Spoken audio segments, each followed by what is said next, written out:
5 മുതൽ 10 വയസ്സിനിടെ കുട്ടികളുടെ പാരന്റ് ആണ് നിങ്ങൾ. സോ എങ്കിൽ ഈ വീഡിയോ നിങ്ങൾക്കുള്ളതാണ്. സോ മുഴുവനായിട്ട് കണ്ടു. Hi, welcome to Running Solution. നമ്മുടെ കുട്ടികൾക്ക് 5 വയസ്സിന്റെ 10 വയസ്സിന്റെ ഇടയ്ക്കാണ് കാലില് ആർച്ച് ഫോം ആവുന്നത് ഫീറ്റില്.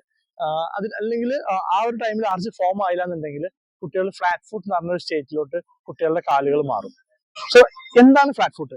ഫ്ലാറ്റ് ഫുട്ട് എന്ന് പറഞ്ഞു കഴിഞ്ഞാൽ കാലിന് നമ്മുടെ മിഡ് പോർഷനിൽ ഒരു ആർച്ച് ഫോം ആവും. ഈ ആർച്ച് ഫോം ആയിട്ടില്ല എന്നുണ്ടെങ്കിൽ ഈ ഫ്ലാറ്റ് ഫുട്ട് വരാം. സോ ഫ്ലാറ്റ് ഫുട്ട് വന്നു കഴിഞ്ഞാൽ എന്താ പ്രോബ്ലം എന്ന് വെച്ച് കഴിഞ്ഞാൽ കുട്ടികളുടെ കാലിലോട്ട് വെയിറ്റ് വരുന്ന സമയത്ത് റൺ ചെയ്യുന്ന സമയത്ത് അല്ലെങ്കിൽ ഷോക്ക് അബ്സോർപ്ഷൻ ആക്ട് ചെയ്യുന്നത് ഈ ആർച്ചാണ്. സോ ഈ ആർച്ച് അവിടെ ഇല്ലാന്നുണ്ടെങ്കിൽ നമ്മുടെ മിഡ് ഫുട്ടിന്റെ ഫ്രണ്ട് ഫുട്ടിലോട്ടും ഹീൽ പാർട്ടിലോട്ടും കൂടുതൽ സ്ട്രെയിൻ ചെയ്യുന്ന അവർക്ക് പെയിന് കാര്യങ്ങളുണ്ടാവും. പിന്നെ ഫ്യൂച്ചറിൽ ജോയിന്റ് ഇഷ്യൂസ്, നോക്കിംഗ് നീസ്, ഇങ്ങനത്തെ കുറെ പ്രോബ്ലംസ് അവർക്ക് ഫ്യൂച്ചറിൽ വരും. പിന്നെ ഈ ആർമി സെലക്ഷൻസ് ഒക്കെ പോകുന്ന സമയത്ത് അതിലോട്ടൊന്നും അവർ എലിജിബിൾ ആവില്ല ഈ ഒരു ഫ്ലാറ്റ് ഫുട്ട് ഇഷ്യൂസ് ഉണ്ടെന്നുണ്ടെങ്കിൽ. അഡൽട്ട് ആയി കഴിഞ്ഞാൽ നമുക്ക് ഫ്ലാറ്റ് ഫുട്ട് സപ്പോർട്ട് ചെയ്യുന്ന റണ്ണിങ് ഷൂസ് അതല്ലെങ്കിൽ ആർച്ച് ഇൻസോൾസ് കാര്യങ്ങളൊക്കെ യൂസ് ചെയ്താൽ മാത്രമേ നമുക്ക് സൊല്യൂഷൻ ഉള്ളൂ. സോ ഏർലി സ്റ്റേജിൽ കുട്ടികളിൽ നമുക്ക് എന്ത് ചെയ്യാം, പ്രോപ്പർ ഒരു മിനിമൽ എക്സസൈസ് അതല്ലെങ്കിൽ പ്രോപ്പർ ആയിട്ടുള്ള ആർച്ച് സപ്പോർട്ട് ഷൂസ് കാര്യങ്ങളെല്ലാം യൂസ് ചെയ്തിട്ട് നമുക്കിത് കറക്റ്റ് ചെയ്യാൻ പറ്റും. സോ എങ്ങനെയാണ് നമ്മുടെ ഇത് ഐഡന്റിഫൈ ചെയ്യാന്നുള്ള കാര്യങ്ങൾ നെക്സ്റ്റ് വീഡിയോയിൽ നമുക്ക് വർക്ക്ഔട്ട് ചെയ്യാം. For more running updates follow running solutions.